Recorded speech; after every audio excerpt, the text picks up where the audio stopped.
ভারত পাকিস্তানের যুদ্ধের আবহে এপার বাংলা ও ওপার বাংলার সীমান্তে সম্প্রীতির বার্তা।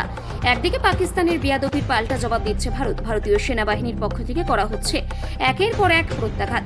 বর্তমান ভারত ও পাকিস্তানের উত্তপ্ত পরিস্থিতির মধ্যে নদিয়ার ভারত বাংলাদেশ সীমান্তে বাড়ানো হয়েছে অতিরিক্ত নজরদারি। এপার বাংলা ও ওপার বাংলার যোগাযোগের একমাত্র পথ নদিয়ার কৃষ্ণগঞ্জ বিধানসভার গেদে ভারত বাংলাদেশ সীমান্ত। এদিন দুই দেশের মধ্যে সম্প্রীতি বজায় রাখতে এবং বিশেষ সচেতনতা বার্তা নিয়ে দুই দেশের নাগরিকদের সাথে কথা বললেন নদিয়ার কৃষ্ণগঞ্জ বিধানসভার বিজেপি বিধায়ক আশিস কুমার বিশ্বাস। তার দাবি, পাকিস্তান এবং ভারতের উদ্বেগজনক পরিস্থিতির মধ্যেও বাংলাদেশের সাথে সৌজন্যতা রেখেছে ভারত সরকার। আসার উদ্দেশ্য হচ্ছে যে সাবধানতা এবং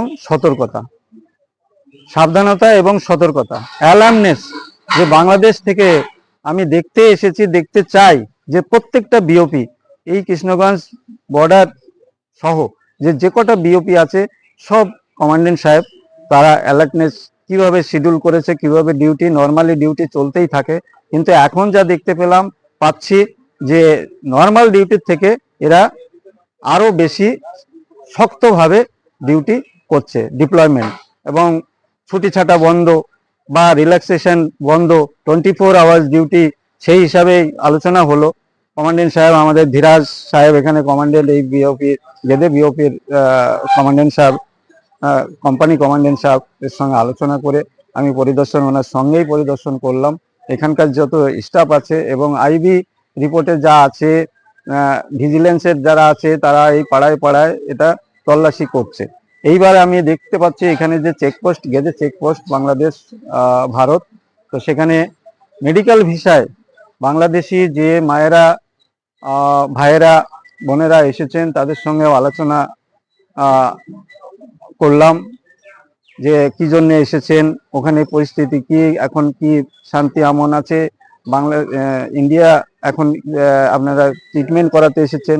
অনেকেই বলছে যে আমরা এখানে ট্রিটমেন্টের জন্য, স্বাস্থ্য পরিষেবা এখানে এত ভালো, ভারত সরকার আমাদের জন্য আল্লাহ তাআলা বা ঈশ্বরের সমতুল্য কাজ করছে, এই দয়ায় বা তাদের সহায়তায় আমরা বেঁচে আছি।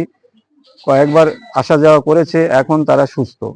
তো এই যে মানবিক চিন্তাধারা, প্রতিবেশী বাংলাদেশ, তারা আমাদের প্রতিবেশী, অন্য দেশ হলেও তারা, আমরা মনে করি আমাদেরই এই পাড়া আর ওই পাড়া, এই গ্রাম আর ওই গ্রাম, সেটা মানবিকভাবেই বাংলাদেশবাসীকে এই ভারত সরকার এখনো এত শত্রুতা, এত দ্বন্দ্ব, এত বিবাদ থাকা সত্ত্বেও ভারত সরকার কিন্তু সেইটা মানব যে না, মানুষের বাংলাদেশ থেকে একটা মাল ট্রেন এলো, সেটাকে চেক আপ করছে, দেখুন সেটা, এবং বাংলাদেশ থেকে যে সমস্ত রুগীরা যাচ্ছে তাদের সাথে কথা বললেন, তাদের কি বুঝতে চায়, তাদের কাছ থেকে কথা বলতে কি বোঝার চেষ্টা করলেন? দেখুন, মালগাড়ি বা এমনি মৈত্রী এক্সপ্রেস যেত তখনও চেকিং হতো, কিন্তু এখনকার যে চেকিংটা দেখলাম, এই চেকিংটাই হচ্ছে পুঙ্খানুপুঙ্খভাবে, যে গাড়ি সেফলি গেল আর সেফলি এলো, সেটা কিভাবে, যে তার মধ্যে অন্য কোনো অস্ত্রশস্ত্র আছে কিনা,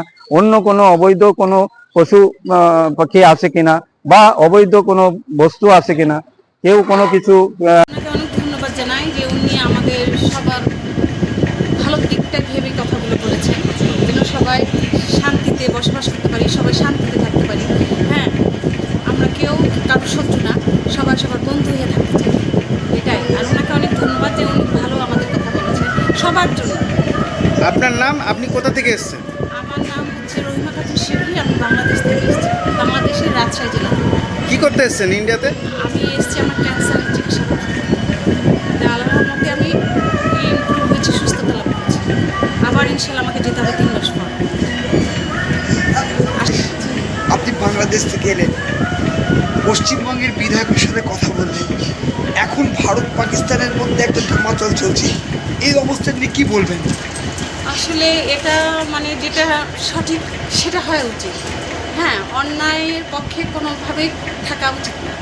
সে যে ইয়েই হোক, দলই হোক, যে দেশই হোক, সবসময় ন্যায় পথে থাকলে মনে হয় সবচেয়ে ভালো, মিলেমিশে থাকা যাবে। পাকিস্তানের জঙ্গিরা ভারতের বেছে বেছে সিঁদুর দেখে খুন করেছে, আপনাকে এটা সমর্থন করেন? আসলে এটা ঠিক না, কারণ মানুষ হিসাবে সবাইকে দেখতে হবে যে সিঁদুর আছে বলে সে হিন্দু আর সিঁদুর নাই বলে আমি মুসলিম আর ওকে মারবো আমি তো ছেড়ে দেবো, এটা ঠিক না। সে মানুষ, সবচেয়ে বড় পরিচয় মানুষ। আপনি কি বার্তা দিতে চান সমাজকে? সমাজকে বলতে চাই যে সবাই মানুষ হিসাবে সবাইকে দেখো, আমরা আমাদের একই রক্তের মতো মানুষ, আমাদের একজনই সৃষ্টি করেছেন, আমাদের একটাই সৃষ্টিকর্তা, সেটা আল্লাহ, ভগবান, হ্যাঁ, গড একটাই। আমরা সবাই যেন শান্তিতে মিলেমিশে থাকতে পারি, এটাই আমার থাকবে। আপনার নাম? আমার নাম রহিমা খাতুন শিউ, বাড়ি? বাড়ি বাংলাদেশ, রাজশাহী জেলা। ভারতে এসেছেন বেড়াতে? না, আমি চিকিৎসার জন্য আসছি। চিকিৎসা করতে এসেছেন।